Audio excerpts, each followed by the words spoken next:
Someone else who deserves a big hand, Senator Doherty. Yeah. Come on up here, buddy.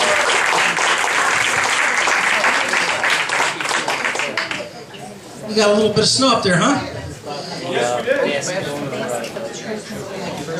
Thank you. It's great to be here. I understand you all changed your name from the Jackson Tea Party to the East Coast Tea Party? Yeah! I'm sorry, East Jersey. East Jersey. All right, well, I'm glad to be here with the East Jersey Tea Party. Though I like the Jackson name, too. You know, Andrew Jackson, he actually paid off the national debt when he was president. And he was very proud of that. I'm pleased to be here. Also, Assemblyman Ron Dancer. He, you know, as Ron will tell you, a lot of elected officials like to run their mouth in Trenton. They talk every time they get a chance. Isn't that right, Ron? Well, let me tell you, Ron doesn't talk as much as all those other elected officials, but when he does, people listen. Because he has a strong voice, and he stands up for his constituents, and he does his job in Trenton, so I'm pleased to be here. He's a good friend. I usually, I know I've been asked tonight to speak about voter fraud, but there's another issue I'm working on as well, and I want to talk about this before I get to voter fraud. And I have a handout. I usually do it as a presentation, but it's about how to lower your property taxes. I think you'd all like that, right? Yeah. And if I could get some help, I have handouts, and if we could go on one side of the room, and then maybe on the other side of the room, because I'm actually going to work you through this presentation. And it starts on the cover. The title is How Fair School Funding Plan Can Lower Your Property Taxes.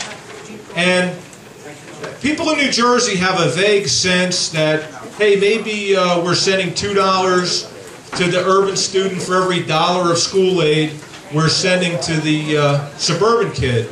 But ladies and gentlemen, that's not the facts. The fact is that we have an educational system that's been hijacked by the New Jersey Supreme Court, that thinks they're all three branches of government, that's taken over the legislative function, and keeps ordering more of your money to be sent elsewhere, to a system that's corrupt, to a system that actually fails.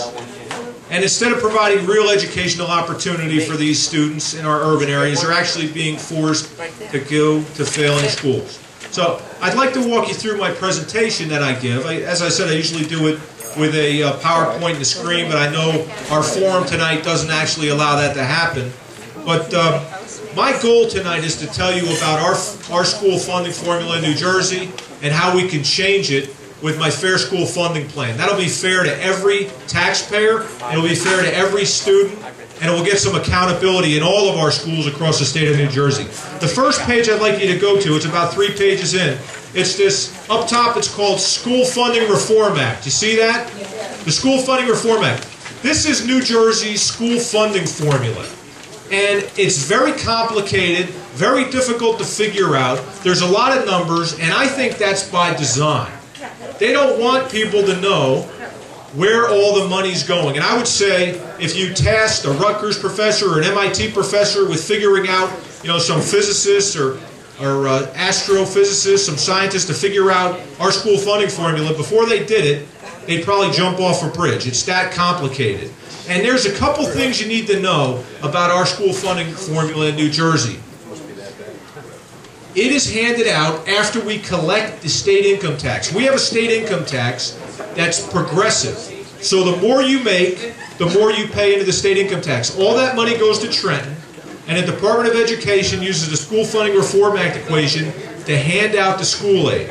And there's a couple things you should know. Up top you see where it says base. Base is what every student in New Jersey is supposed to get, $9,600. And they're assigned to 1.00. So 1.00 times 9,600, that's how much the student's supposed to get in school aid. Now for elementary school, they multiply that 96 by 1.04, high school by 1.17 to give you a little bit of bump up. The theory is that it's more expensive to send a student to high school. But here's where it gets interesting. The variable right to the right of that, at risk. This is very important because in New Jersey, you get an at-risk designation by doing one thing and one thing only. By signing a student up for a free or a reduced price lunch. So you can be at 185% of the poverty level in the state of New Jersey, you're a reduced price lunch student, you're an at-risk designation. And you know what that means, ladies and gentlemen? That means to that 1.00, they add a 0.47. That's another $4,500 of school aid that goes to that student just for signing up for the free or reduced price lunch. Now that's not for buying the lunch or buying the breakfast. That's actually additional school aid that goes from the income tax fund here in the state of New Jersey to that school. Now you get a special bonus if you sign up over 60% of your students. And that's the column right to the right of that. At risk 60%. You actually get up to $5,400 of additional money. And that $5,400 is on top of the $9,600 that that student gets. Now, you get the Star Ledger around here? Okay. Well, there was a big story in the Star Ledger about a month and a half ago about what was going on in Elizabeth Board of Education. Did you hear about that?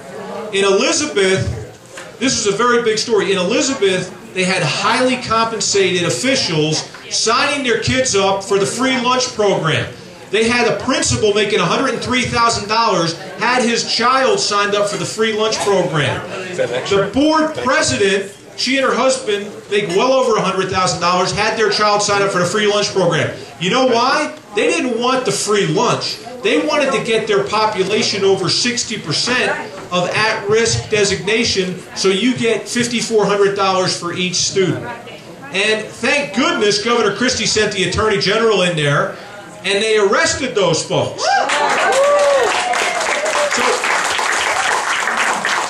Now, the reason they do this is they get all this additional school aid. Up to now, it's been a, quote, honor system. An honor system, that's a classic conflict of interest. Nobody's checking, and you sign the kids up for free money. And the more kids you sign up, the more money you get. Well, wouldn't you know that the state auditor actually went out and checked the records, these at-risk records. We have 428,000 kids in the state of New Jersey signed up for free or reduced price lunch. Our state auditor checked the records, and you know what he found? He found out of 428,000, when he checked the records, 37% of the students that were signed up were actually ineligible. Ladies and gentlemen, if you run the math, 428,000 times 37% times $4,500 or $5,500 more per student, we're talking hundreds of millions of dollars a year going to students that do not qualify for that money. So I think what we saw in Elizabeth, where those folks were arrested and people making over $100,000 were signing their kids up, that's the tip of the iceberg. This is going on all over the state of New Jersey. Now, to the right of that is LEP, Limited English Proficiency. If a student does not speak English as their primary language at home, under our school funding formula, they get an additional $4,800 on top of everything I told you up to now. Now, this at-risk comes back into play again, this at-risk designation, because if you're a combination limited English proficiency and an at-risk student, you get an additional $1,200 on top of what you get. Security money to the right of that, if you're a suburban kid that's not signed up for the free lunch program, you're getting $70. If you're an at-risk student, it comes back in once again, you get $402, almost 6 times as much. And finally, there's equalization aid. This involves the real estate values of a town. And ladies and gentlemen, what has been perfected by a lot of our friends in certain spots is they actually artificially lower the real estate value of their town. For example, Jersey City has not done a reevaluation of its real estate since 1988. And not only that, they give away tax abatements. Jersey City has given away over $2 billion of tax abatements, artificially lowering their real estate values. And this was all documented by our state comptroller, Matthew Boxer, and he actually put in there that these towns are artificially lowering their real estate values.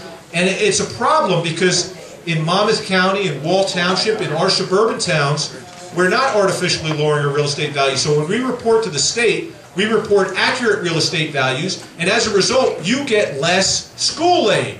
Because when they go to the state, they say, oh, well, these folks have the property tax base. In contrast, we have many towns, they're actually rigging the system to lower their real estate values. And guess what? When you have lower real estate values, you get more school aid. And I'll just give you an example.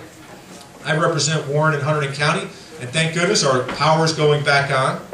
So, you know, we can take showers and the like. And I represent a district that has about 230,000 people. We have a lot of farms, a lot of houses. We don't have a lot of businesses. And our real estate value, according to the state of New Jersey, is $36 billion. Now compare it to Newark. They have 275,000 people. They have all those commercial buildings. You know what real estate value is for Newark according to the state of New Jersey? And this is equalized. $16 billion. They have 275,000 people, much more than rural 23rd legislative district that I represent. Jersey City, their real estate values are $20 billion.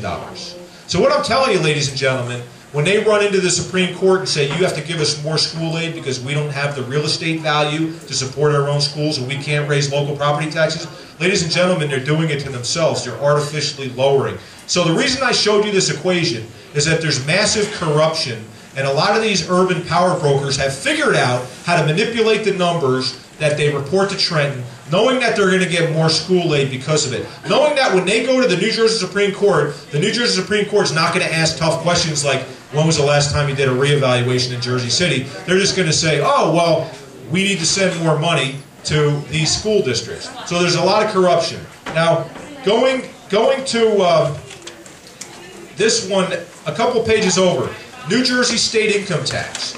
You should know that we have a progressive income tax in the state of New Jersey. The top 1% in New Jersey pay 38.5% of all income taxes. The bottom third of filers in New Jersey pay nothing, zero, absolutely nothing. So let's compare Wall Township. We're in Wall Township this evening, right? Okay, let's compare Wall Township to one of our Abbott districts, Asbury Park.